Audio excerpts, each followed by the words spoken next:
Ever wondered what it's like to step into paradise, where the ocean sparkles turquoise, ancient temples whisper stories of gods, and every sunset looks like a painting? Welcome to Bali, Indonesia's crown jewel and a dream destination for surfers, adventurers, and spiritual seekers alike. But before you pack your bags and grab your passport, let's get one thing straight. Bali is not just another beach vacation. It's a world of its own, with deep traditions, spicy food that'll blow your mind, and waves that draw surfers from across the globe. Now here's a quick question. Do you know exactly where Bali is on the map? Because a lot of people don't. Look here. Bali is a small island in Indonesia, located between Java and Lombok. It's roughly 8 degrees south of the equator, which means tropical weather all year long. Flying to Bali, if you're coming from the US, expect around 24 hours of travel with 1 or 2 layovers, usually via Singapore, Doha, or Sydney. From Europe, you're looking at 16 to 20 hours. From Australia, a quick hop, just 3 to 6 hours away depending on where you're flying from. And trust us, once you land in Ngurah Rai International Airport in Denpasar, every hour spent in the air will feel worth it. In this video, we'll break down everything you need to know about Bali, its history, culture, what to eat, where to surf, and all the jaw-dropping places you must see. So stay with us till the end, because you won't just learn how to visit Bali, you'll learn how to truly experience it. And here's the best part, you don't need to be rich to enjoy Bali. It's one of the few places where luxury meets affordability. Whether you're backpacking or booking a beachfront villa, there's something for every budget. So buckle up, we're about to show you why Bali isn't just a destination, it's a whole vibe. Let's zoom in a little closer and get to know the geography of Bali. Bali is one of over 17,000 islands that make up Indonesia, the world's largest island country. It lies in the westernmost end of the Lesser Sunda Islands, nestled between Java to the west and Lombok to the east. It's about 95 miles wide from east to west and 69 miles from north to south, making it small enough to explore but packed with stunning variety. The island's terrain is dramatic. At its heart stands Mount Agung, an active volcano and the highest point on the island, rising over 3,000 meters above sea level. The Balinese believe it to be the spiritual axis of the island, and it's visible from almost every corner of Bali. This central highland region is cooler, mistier, and lush with rice terraces and jungle. To the south, you'll find Bali's most popular tourist hubs like Kuta, Seminyak, and Canggu, known for beaches, nightlife, and surf culture. The Bukit Peninsula, at the southernmost tip, is home to the iconic Uluwatu cliffs and some of the island's best waves. The east side has black sand beaches and traditional villages like Ahmed, great for diving and snorkeling. The north, including Lavina, is quieter and known for dolphin watching and peaceful vibes.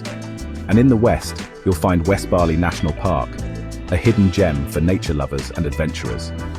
Despite its small size, Bali offers every kind of landscape: volcanoes, lakes, rainforests, beaches, cliffs, coral reefs, you name it. And getting around is fairly easy, though the roads can be narrow and traffic unpredictable. Renting a scooter is the classic choice for travelers wanting to explore like a local. So whether you're chasing waterfalls in the mountains or catching waves on a sun-drenched beach, there's a spot in Bali that feels like it was made just for you. To truly understand Bali, you need to know where it came from, because its past is the heartbeat of everything you see today. Bali's history stretches back over 2,000 years. The earliest known human presence on the island dates to around 2000 BCE, with evidence of Austronesian migration from Taiwan via the Philippines.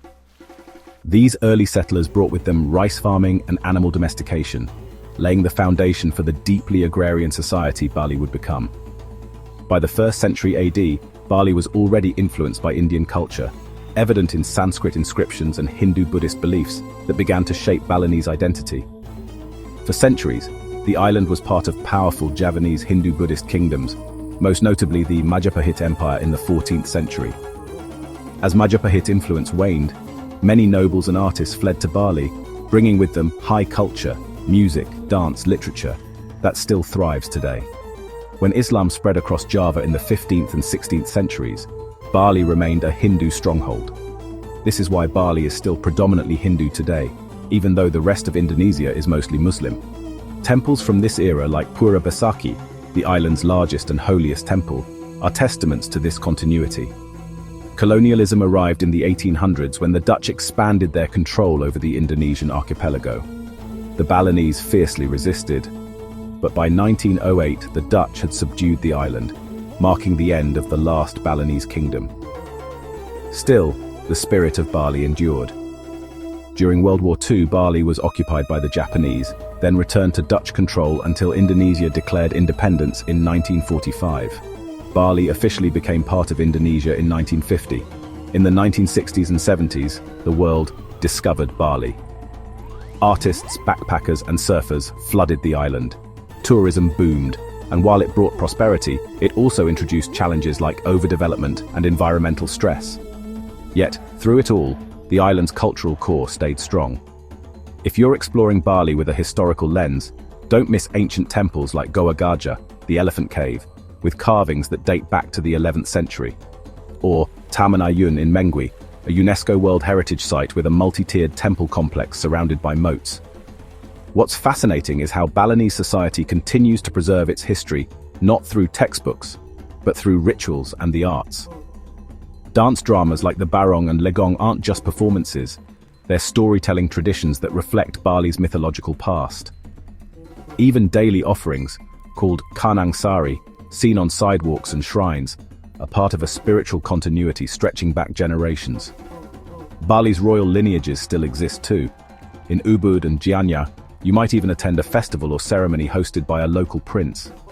The royal palaces, Puri Saren and Puri Agung, are reminders that Bali wasn't just a spiritual center, but a politically organized one. So when you're wandering the island, you're not just walking through a tropical paradise, you're stepping through layers of time. The echoes of Bali's past are everywhere, woven into the fabric of daily life. And understanding this history deepens every moment you spend here. Religion in Bali isn't just practiced, it's lived. It seeps into every corner of the island's daily rhythm, shaping its ceremonies, architecture, social structure, and even the food. The dominant religion here is Balinese Hinduism, a unique blend of Indian Hindu influences, Buddhism, and ancient animist traditions. Unlike in India, where the pantheon includes gods like Vishnu and Shiva, the Balinese place strong emphasis on ancestral spirits, local deities, and the balance between good and evil. At the heart of this belief system is the concept of Trihita Karana, the idea that harmony must be maintained between people, nature, and the spiritual world. This harmony plays out in the most visual way through the thousands of temples scattered across the island. Some ornate, others modest, all sacred.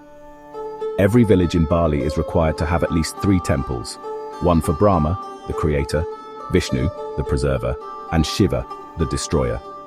This trinity reflects the cosmic cycle of life. The mother temple, Pura Besaki, sits majestically on the slopes of Mount Agung and is the island's most revered spiritual site. Daily life revolves around rituals and offerings. Kanang Sari, those small palm leaf baskets filled with flowers, rice, and incense, are placed everywhere, at family shrines, on sidewalks, in cars, and in shops. These offerings aren't just religious formalities, they're a symbol of gratitude and devotion, a way to maintain spiritual balance. Balinese culture is also intensely communal. Families live in compounds, and ceremonies, births, marriages, tooth-filing rituals, cremations, are grand public affairs involving the whole community. Even as tourism grows, these traditions persist. Music and dance are central to Balinese cultural expression. The gamelan orchestra, made up of gongs, drums, and metallophones, provides the hypnotic soundtrack to ceremonies and performances. Dances like the graceful Legong or the mythic Barong aren't just art. They're forms of storytelling, passed down through generations to teach values and preserve mythologies. Art and craftsmanship flourish here too. Balinese people are natural artisans. Wood carving, stone sculpture, painting, and weaving aren't hobbies. They're integral to spiritual and community life. Walk through any village and you'll see artisans creating masks, statues, and ceremonial decorations with astonishing detail. Respect is a major theme in Balinese culture. Visitors are expected to dress modestly when visiting temples. Sarongs and sashes are often provided. It's also customary to speak softly, avoid pointing your feet at sacred objects, and never step on offerings, even if they're in the middle of the road. One more thing. Nyepi, the Balinese Day of Silence, is a fascinating tradition. It's the Hindu New Year, but instead of fireworks and parties, the entire island shuts down. No flights, no internet, no lights. Even tourists are expected to stay indoors. The silence is meant for self-reflection and to confuse evil spirits so they leave the island alone. What's truly beautiful is how this spiritual life coexists with the modern world. A teenager scrolling on TikTok will still pause to light incense for an offering. A yoga retreat might begin with a prayer to the river goddess. It's this fusion of past and present that makes Bali feel timeless. And the best part, as a visitor, you're not just watching from the sidelines. You're often invited to join, attend a full moon ceremony, learn a few gamelan notes, help weave a palm leaf for a temple festival. These aren't staged performances. They're glimpses into a living, breathing culture. So when you come to Bali, don't just snap photos of the temples. Take a moment, light an incense stick, watch a dance, feel the rhythm. That's when you truly connect with the island and maybe even with yourself. Let's talk about food, because in Bali, meals are more than just sustenance. They're a celebration of flavor, tradition, and local pride. Balinese cuisine is a spicy, aromatic fusion of Indonesian staples with unique island twists. The backbone of most dishes is rice, served with vegetables, protein, and a mix of fiery sambals, chili pastes that range from sweet to nuclear hot. One of the island's signature dishes is baby guling, suckling pig roasted on a spit, seasoned with turmeric, lemongrass, and garlic. It's typically served at ceremonies, but can also be found in warungs, local eateries, especially in places like Ubud. Then there's bebek betutu, a slow-cooked duck marinated in rich spices and wrapped in banana leaves before being roasted to perfection. Vegetarians and vegans, don't worry, Bali has you covered. Dishes like gado-gado, vegetables with peanut sauce, tempeh curries, and nasi campur, a mixed rice plate, offer plant-based delight. Plus, thanks to the wellness boom, there's a thriving health-conscious food scene with smoothie bowls, cold-pressed juices, and raw vegan cafes, especially in Ubud and Canggu. Street food is another treasure. Try satay lilit, minced fish or chicken wrapped around lemongrass sticks and grilled over hot coals. Or grab a banana leaf packet of nasi jingo from a roadside vendor. It's the ultimate budget-friendly snack. And don't skip dessert. Balinese sweets like dada gulung, pandan crepes filled with coconut and palm sugar, are simple but unforgettable. Drinks? Coconut water is king, fresh from the source. But also try jamu, a traditional herbal tonic made from turmeric, ginger, and tamarind. It's a health shot with centuries of history. Dining in Bali can be a spiritual experience, especially when meals are shared in a family compound or after a temple festival. And the best part? You don't need five-star dining to have a five-star meal. Some of the most flavorful food comes from the humblest warung on the street corner. For those looking to dive deeper, many villages and guest houses offer cooking classes. You'll shop at a local market in the morning, pick fresh herbs, and learn to grind spices by hand using traditional mortar and pestle. It's not just about cooking, it's about understanding how food connects to ceremony, family, and daily life in Bali. Food is one of the easiest ways to connect with the soul of a place. And in Bali, every bite tells a story. From a beachside barbecue to a temple feast, these dishes invite you to taste the island's spirit. Bali may be small, but there's a reason millions of people return year after year. There's just so much to do. From spiritual retreats to adrenaline-fueled adventures, here are some unforgettable experiences you can't miss. First up, temples. Start with Tanah Lot, perched on a rock in the sea, absolutely stunning at sunset. Then there's Uluwatu Temple, dramatically set on a cliff, where you can catch a traditional kekak dance at dusk. And don't skip Pura Tirta Empul, a sacred water temple where locals and tourists alike come for purification rituals in holy spring water. Next, immerse yourself in nature. Tegalalang rice terraces near Ubud offer sweeping emerald green views. Take the time to hike down and explore the small paths that crisscross the paddies. Want waterfalls? Bali has dozens. Sekumpul Waterfall is often called the most beautiful. Tall, thundering, and hidden in the jungle. For beach lovers, Bali delivers. In the south, you've got the lively sands of Kuta and Seminyak, great for parties and people watching. Want chill vibes? Nusa Dua and Sanur offer calmer waters perfect for families. Seeking paradise? Take a boat to Nusa Penida and visit Kelingking Beach, the famous cliff shaped like a T-Rex. If shopping and markets are your thing, head to Ubud Art Market for handcrafted goods, batik fabrics and wood carvings. Or stroll through Canggu's Love Anchor Market for stylish boutique finds. Adventure seekers, you're in luck.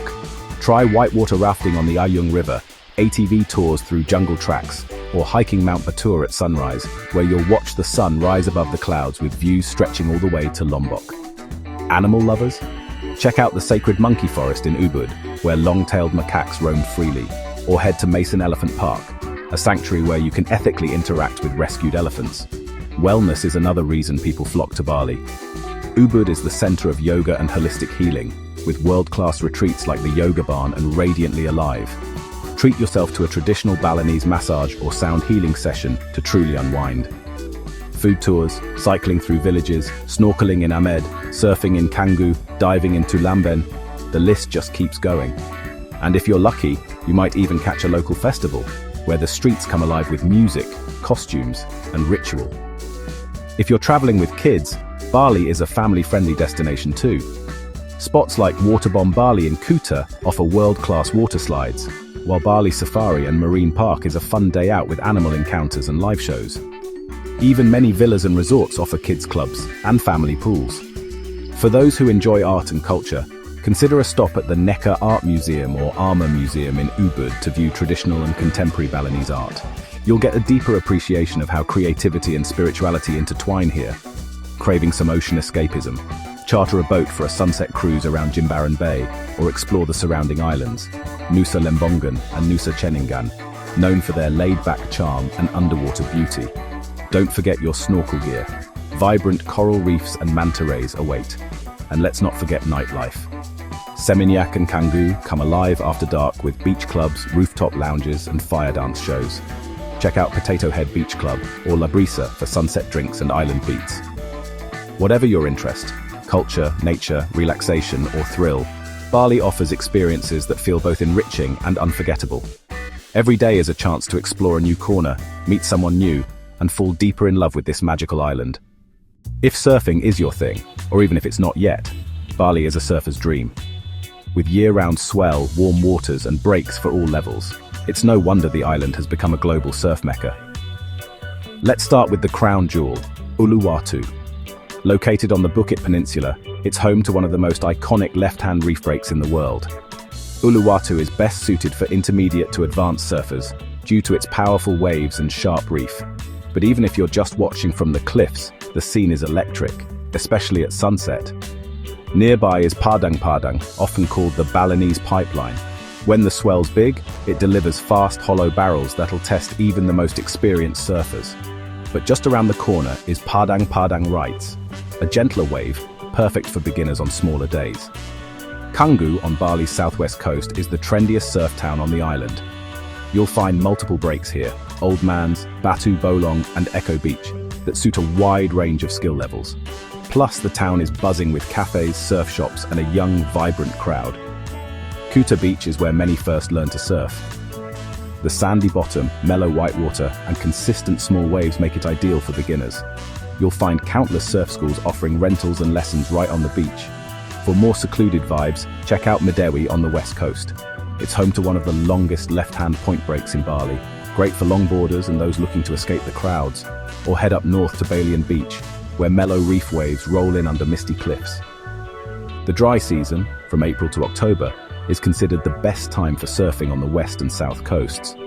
That's when the Indian Ocean lights up with consistent swells.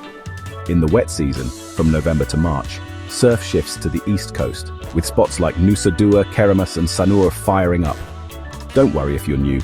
Bali has surf camps and schools all over the island. Many offer week-long packages with accommodation, meals, surf theory, and guided sessions, perfect for leveling up fast. Surf etiquette is big here too. Always respect the locals. They've been surfing these waves long before tourism took off. Avoid dropping in on someone else's wave and wait your turn in the lineup. Friendly vibes go a long way, especially at the more localized breaks like Padma or Bingin. Another insider tip, rent your board according to the break. If you're tackling Uluwatu, you'll want something that handles speed and hollow sections. For Canggu's mushier waves, a fun board or longboard might be your best friend. And yes, ding repair shops are everywhere, so don't panic if your board takes a hit. Traveling with your own board? Most surf lodges offer storage and advice on tides, conditions and gear, but if you're packing light, rentals are abundant and often come with leash and wax included. And finally, after your session, there's nothing better than a cold coconut or bintang beer at a local warung. swapping stories with fellow surfers while your board dries in the sand. Surfing in Bali isn't just about the waves. It's about the lifestyle, the rhythm, and the connection to the sea. Now that you've seen Bali's big-ticket attractions, let's dive into some of the island's most surprising and delightful facts, things that don't always make the guidebooks, but add layers to your experience. First up, Bali has its own calendar system. In fact, it has two. The Pawakon calendar is a 210-day cycle used to determine ceremonial days, and the Saka calendar is a lunar-based Hindu calendar used for festivals like Nyepi. That's why ceremonies seem to happen all the time, because they do. Bali is also home to a unique form of communal governance called Banjar. Each village has its own council that organizes everything from temple events to dispute resolution. It's grassroots democracy in action, and a big reason the island's cultural fabric remains so tight-knit. You've probably heard of the monkey forest, but did you know Bali also has an actual cat temple? The Pura Dalam Agung Padang Tegel in Ubud is dedicated to Shiva and features a surprising number of feline residents treated with reverence. Another quirk?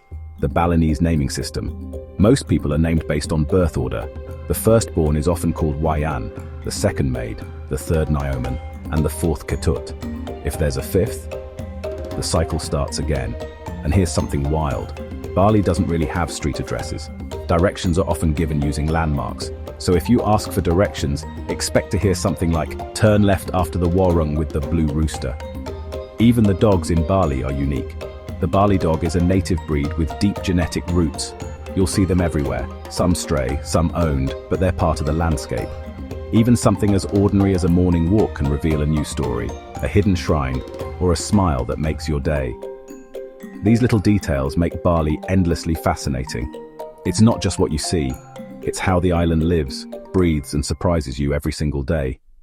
So there you have it, Bali in all its richness. From ancient temples perched on cliffs to surf breaks kissed by Indian Ocean swells. From smoky street food stalls to spiritual rituals that have echoed through generations. It's easy to see why Bali isn't just a destination, it's an experience. A place that grabs your senses, slows your heartbeat, and makes you feel deeply connected to something timeless. Whether you came for the waves, the wellness, the culture, or the food, what you'll find is a little bit of everything, all beautifully intertwined. But here's the thing. No video can ever truly capture what Bali feels like when you're standing barefoot on a black sand beach, watching the sun melt into the horizon. That part, you've got to feel for yourself.